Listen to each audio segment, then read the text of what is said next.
बिस्मिल्लाहिर्रहमानिर्रहीम एंड अस्सलामु अलैकुम। थ्योरी ऑफ ऑटोमेटा की आज की इस बहुत अहम क्लास में आपको खुशामदीद कहता हूं। आज के इस लेक्चर में जो बहुत अहम टॉपिक्स डिस्कस होने वाले हैं वो आपके सामने हैं। आज के लेक्चर में हम सबसे पहले ये देखेंगे कि एक गिवन अल्फाबेट से हमें कैसे पता चलेगा कि कौन सी स्ट्रिंग्स जनरेट करनी है और कौन सी स्ट्रिंग्स जनरेट नहीं करनी। कुछ रूल्स के बारे में पढ़ेंगे आज के हम इस लेक्चर में। उसके बाद टाइप्स ऑफ लैंग्वेजेस क्या होती हैं और लास्ट में सबसे important topic language of an alphabet क्या होता है। जो लास्ट हमारा आज का टॉपिक है इसकी बहुत सारी एग्जांपल्स थी, लेकिन सारी एग्जांपल्स आज के लेक्चर में कोट करने से लेक्चर बहुत लंबा हो जाना था। सो मैंने लास्ट पॉइंट को दो हिस्सों में डिवाइड किया है। कुछ एग्जांपल्स आज के लेक्चर में रखी हैं और जो रिमेनिंग एग्जांपल्स होंगी जो कि बहुत इंपॉर्टेंट हैं वो नेक्स्ट लेक्चर के अंदर मैं इंक्लूड करूंगा।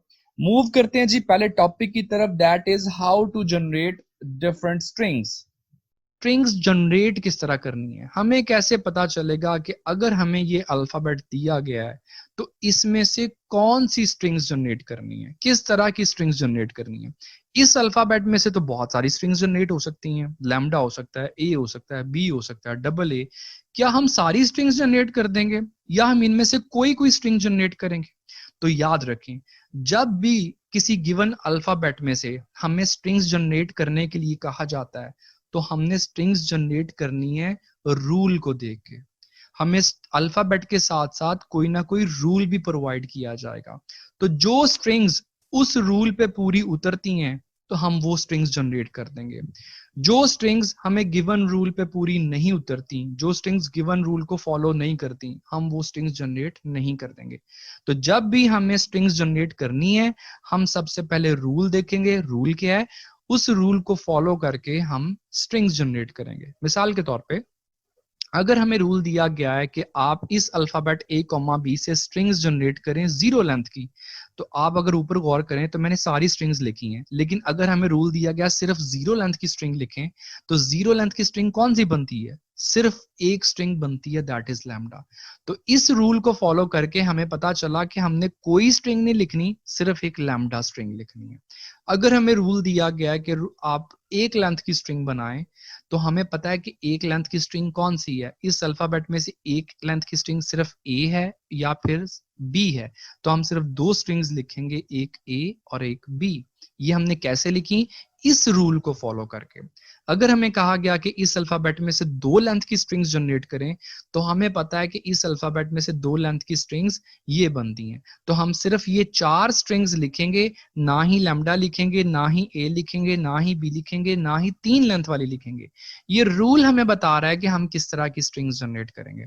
और अगर हमें रूल दिया गया है कि इस अल्फाबेट में से स्ट्रिंग्स जनरेट करें तमाम स्ट्रिंग्स, ऑल स्ट्रिंग्स, तो इट मींस आप ये वाली स्ट्रिंग्स जनरेट करेंगे। आप एक लेंथ वाली भी करेंगे, 0 लेंथ वाली भी करेंगे, 2 लेंथ वाली भी करेंगे, 3 लेंथ वाली भी करेंगे, तमाम स्ट्रिंग्स जनरेट करेंगे और स्ट्रिंग्स चलती जाएंगी, कभी खत्म नहीं होंगी। सबसे इंपॉर्टेंट चीज, एक चीज याद रखें, जो अल्फाबेट होता है वो हमेशा फाइनाइट होता है। ये हमने शुरू में पढ़ा भी था, अल्फाबेट एक फाइनाइट सेट होता है, लेकिन अल्फाबेट की बेस पे स्ट्रिंग्स फाइनाइट भी जनरेट हो सकती हैं और नंबर ऑफ स्ट्रिंग्स इनफाइनाइट भी जनरेट हो सकती हैं।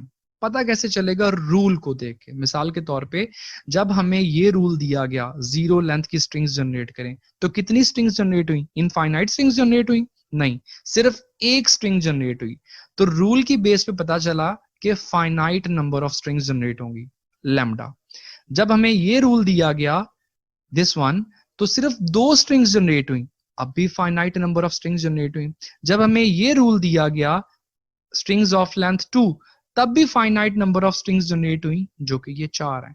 मगर जब हमें ये रूल दिया गया तो infinite number of strings generate हुई, ऐसी स्ट्रिंग जो कभी खत्म नहीं होंगी।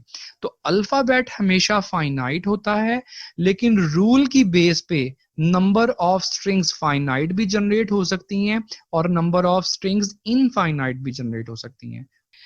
Next is type of languages. Languages कितनी टाइप की हैं? मैं कंप्यूटर लैंग्वेजेस की बात नहीं कर रहा, इन जनरल बात कर रहा हूं कि लैंग्वेजेस कितनी किस्म की होती हैं। लैंग्वेजेस 2 तरह की होती हैं।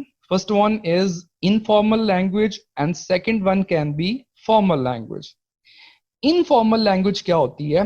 ऐसी लैंग्वेज जिसका कोई प्रॉपर स्ट्रक्चर नहीं होता वो लैंग्वेज इनफॉर्मल लैंग्वेज होती है। और फॉर्मल लैंग्वेज ऐसी लैंग्वेज है जिसका कोई प्रॉपर स्ट्रक्चर होता है। मैं इसको भी एक्सप्लेन भी करूंगा कि किस तरीके से। सेकंड पॉइंट, इनफॉर्मल लैंग्वेज एक ऐसी लैंग्वेज है कि अगर आपने कोई नया वर्ड उस लैंग्वेज में ऐड करना है, वो बगैर किसी रूल के आप उसके अंदर ऐड कर सकते हैं। यानी न्यू वर्ड को ऐड करने के लिए उस लैंग्वेज में हमें किसी रूल की जरूरत नहीं है। मगर फॉर्मल लैंग्वेज में अगर आपने कोई न्यू वर्ड ऐड करना है तो वो रूल को फॉलो करके ही करना है। बगैर रूल को फॉलो किए आप कोई वर्ड ऐड नहीं कर सकते। एग्जाम्पल्स की तरफ आते हैं और उन्हीं में मैं इन पॉइंट्स को भी क्लियर करूंगा। What about English? English informal language है या फॉर्मल लैंग्वेज है? English is informal language. अगर इंग्लिश इनफॉर्मल लैंग्वेज है तो इट मींस इसका कोई प्रॉपर स्ट्रक्चर मौजूद नहीं है। क्या आप समझते हैं इसका प्रॉपर स्ट्रक्चर मौजूद है? अगर इंग्लिश का एक प्रॉपर स्ट्रक्चर मौजूद होता तो इंग्लिश हर जगह पे एक ही तरीके से बोली जा रही होती। लेकिन हम जानते हैं कि इंग्लिश अमेरिकन अपने तरीके से बोलते हैं, ब्रिटिश अपने तरीके से बोलते हैं, और एशियन कंट्रीज में एक डिफरेंट तरीके से इंग्लिश बोली जाती है। उसका स्ट्रक्चर चेंज हो रहा था थोड़ा बहुत। सो इंग्लिश लैंग्वेज के अंदर अगर आपने कोई न्यू वर्ड ऐड करना है तो उसके लिए भी किसी रूल की जरूरत नहीं है। मिसाल के तौर पे कुछ वर्ड्स हैं, जैसे अगर आपने कोई टॉपिक सर्च करना है तो टीचर आपको कहता है जी कि ये टॉपिक गूगल कर लें। अब ये जो गूगल वर्ड है ये कहां से आ गया? क्या ये किसी रूल को फॉलो करके आया? नहीं, ऐसा बिल्कुल नहीं है। बस एक वर्ड जो पॉपुलर होता है आप उसको उस लैंग्वेज के अंदर ऐड कर देते हैं। कोई भी टॉपिक, कोई भी असाइनमेंट आपने सर्च करनी है तो कहा जाता है जी इसको गूगल कर लेते हैं। अब गूगल पहले से डिक्शनरी के अंदर मौजूद नहीं था, मगर चूंकि बोला जाना लग पड़ा, बहुत ज्यादा आपने इसको इस्तेमाल किया, तो बगैर किसी रूल के आपने इसको इंग्लिश लैंग्वेज के अंदर ऐड कर लिया। इसी तरह एक वर्ड ब्रदर, हम सब जानते हैं ब्रदर क्या होता है, लेकिन what about bro? Hey bro, जब आप वर्ड ब्रो बोलते हैं तो ब्रो आपने एक वर्ड नया इस डिक्शनरी के अंदर ऐड कर लिया हुआ है, इंग्लिश लैंग्वेज के अंदर आपने ऐड कर लिया हुआ है, और ये बगैर किसी रूल के आपने ऐड कर लिया। So English is an informal language, और इसमें जो आप वर्ड्स ऐड करते हैं वो भी बगैर किसी रूल को फॉलो करके करते हैं। अगर हम बात करें कंप्यूटर लैंग्वेजेस की, तो कंप्यूटर लैंग्वेजेस फॉर्मल लैंग्वेजेस होती हैं। अगर ये फॉर्मल लैंग्वेज है तो हम जानते हैं कि इसका स्ट्रक्चर प्रॉपर होना चाहिए, और हम जानते हैं कि अगर आप C++ का एक प्रोग्राम बनाना चाहें तो आप बेशक अमेरिका में बैठे हुए हैं या इंग्लैंड में बैठे हुए हैं या किसी भी कंट्री में बैठे हुए हैं, हर जगह पे आप इंग्लिश, आप कंप्यूटर लैंग्वेज का जो प्रोग्राम है, C++ का जो प्रोग्राम है, वो एक ही तरीके से बनाएंगे। स्ट्रक्चर ऐसा नहीं हो सकता कि अमेरिका में कुछ और सिंटैक्स हो, इंग्लैंड में जाके उसका सिंटैक्स चेंज हो जाए, या पाकिस्तान में आके उसका सिंटैक्स चेंज हो जाए। सिंटैक्स ऑल ओवर सेम है।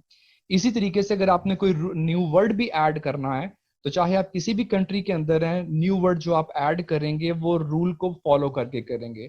अगर आप रूल को फॉलो किए बगैर कोई नया वर्ड ऐड करने की कोशिश करते हैं तो आप जानते हैं कि एरर जनरेट हो जाता है। सो जितनी भी कंप्यूटर लैंग्वेजेस हैं वो फॉर्मल लैंग्वेजेस हैं, और जो हमारी इंग्लिश लैंग्वेज है या जो जुबान हम आम अपनी डेली लाइफ में बोलते हैं वो इनफॉर्मल लैंग्वेजेस हैं। ठीक है जी। Now it is very important topic, language of an alphabet. किसी भी अल्फाबेट की लैंग्वेज क्या होती है?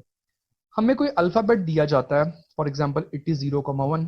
तो अल्फाबेट से आप स्ट्रिंग्स किस तरह जनरेट करते हैं? आपको कैसे पता चलता है कि एक अल्फाबेट से आपने किस तरह की स्ट्रिंग्स जनरेट करनी है? जब भी अल्फाबेट दिया जाता है तो अल्फाबेट के साथ कोई ना कोई रूल भी प्रोवाइड किया जाता है। हम उस रूल को फॉलो करते हैं और उस रूल की बेस पे स्ट्रिंग्स जनरेट करते हैं। स्ट्रिंग्स अपनी मर्जी से जनरेट नहीं होती हैं। जो रूल साथ दिया गया है उस रूल को फॉलो करके हम उस अल्फाबेट में से स्ट्रिंग्स जनरेट करते हैं। अब जो स्ट्रिंग्स आपने जनरेट की, अगर आप उन स्ट्रिंग्स का सेट बना लें, वो सेट अल्फाबेट की लैंग्वेज कहलाएगा। एग्जाम्पल देखते हैं। अगर सपोज हमें रूल दिया गया है कि इस अल्फाबेट से, जो ऊपर आपको दिया गया 0,1, इससे आप स्ट्रिंग्स जनरेट करें 0 लेंथ की। No, it is a rule, हमें रूल प्रोवाइड कर दिया गया।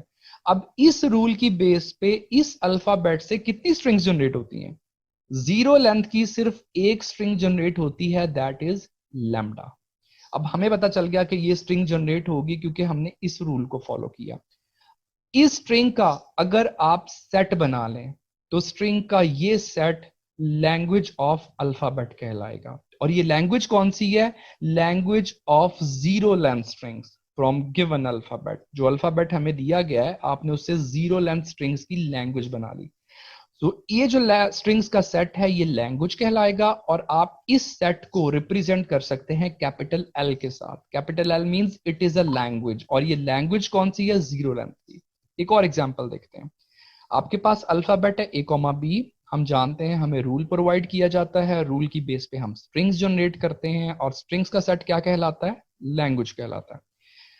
अल्फाबेट हमें दिया गया है और लेट सपोज हमें रूल दिया गया है स्ट्रिंग्स ऑफ लेंथ 3, सिर्फ 3 लेंथ वाली स्ट्रिंग्स आपने जनरेट करनी है। तो इस अल्फाबेट से 3 लेंथ वाली जो स्ट्रिंग्स हम जनरेट कर सकते हैं वो है आपके सामने।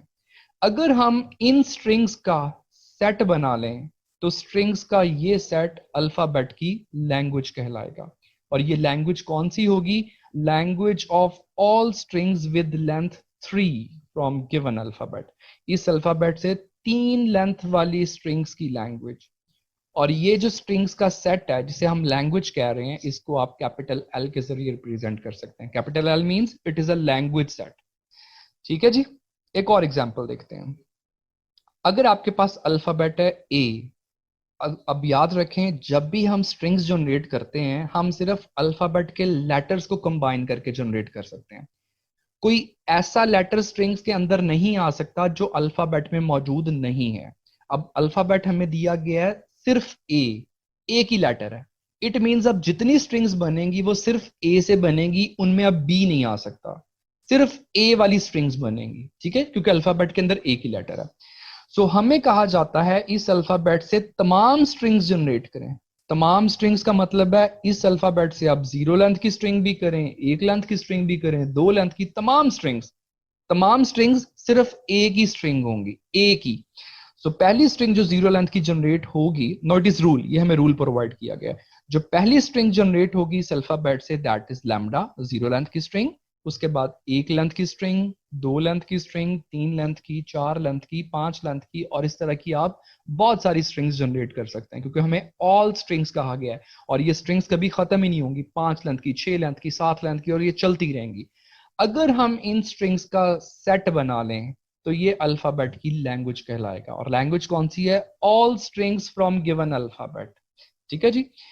अगर अल्फाबेट यही है स्मॉल ए और हमें रूल दिया गया है define the language of all strings of length 1 और मोर। अब ये हमें रूल प्रोवाइड किया गया, हमने इस अल्फाबेट जो कि ए है जिसके अंदर, उस अल्फाबेट से तमाम स्ट्रिंग्स बनानी है, मगर स्ट्रिंग की लेंथ 1 होनी चाहिए या 1 से ज्यादा होनी चाहिए, 1 से कम नहीं हो सकती। यानी लैम्डा इस स्ट्रिंग इस लैंग्वेज के अंदर नहीं आ सकता क्योंकि लैम्डा की जो लेंथ है वो 0 होती है। तो हमें कहा गया 1 लेंथ की या 1 से ज्यादा लेंथ की। तो सबसे छोटी स्ट्रिंग बनेगी सिर्फ 1 लेंथ की, या फिर 2 लेंथ वाली, 3 लेंथ वाली, 4 लेंथ वाली, 5 लेंथ वाली, एंड सो ऑन। इस तरह की बहुत सारी स्ट्रिंग्स आ जाएंगी, बस लैम्डा नहीं आएगा। और अगर आप इन स्ट्रिंग्स का सेट बना लें तो ये अल्फाबेट की लैंग्वेज कहलाएगा। अगर हमें एक क्राइटेरिया दिया गया define the language of all odd length strings from given alphabet, no it is rule, ये हमें रूल दे दिया गया। अब स्ट्रिंग्स कौन सी बनानी है, लैंग्वेज कौन सी बनानी है? Odd length strings. तो ऑड लेंथ कौन सी होती है? 1 लेंथ वाली, 3 लेंथ वाली, 5 लेंथ वाली, 7 लेंथ वाली, एंड सो ऑन। सो पहली स्ट्रिंग जो आप बनाएंगे दैट इज ए, 1 लेंथ वाली, उसके बाद 3 लेंथ वाली, उसके बाद 5 लेंथ वाली, 7 लेंथ वाली, एंड सो ऑन। तो अगर आप इन स्ट्रिंग्स का सेट बना लें ये अल्फाबेट की लैंग्वेज कहलाएगा। और लैंग्वेज कौन सी है? All odd length strings. ये स्ट्रिंग्स कभी खत्म नहीं होंगी, इसलिए आगे मैंने सो ऑन का साइन डाल दिया। आज के लेक्चर को यही वाइंड अप करते हैं और इस टॉपिक से रिलेटेड कुछ बहुत ही इंपॉर्टेंट एग्जांपल्स हैं जो मैंने नेक्स्ट लेक्चर के अंदर मेंशन किए हैं। अगर आप अपने कंसेप्ट को मजीद क्लियर करना चाहते हैं तो आप उन इंपॉर्टेंट एग्जांपल्स को भी देख सकते हैं।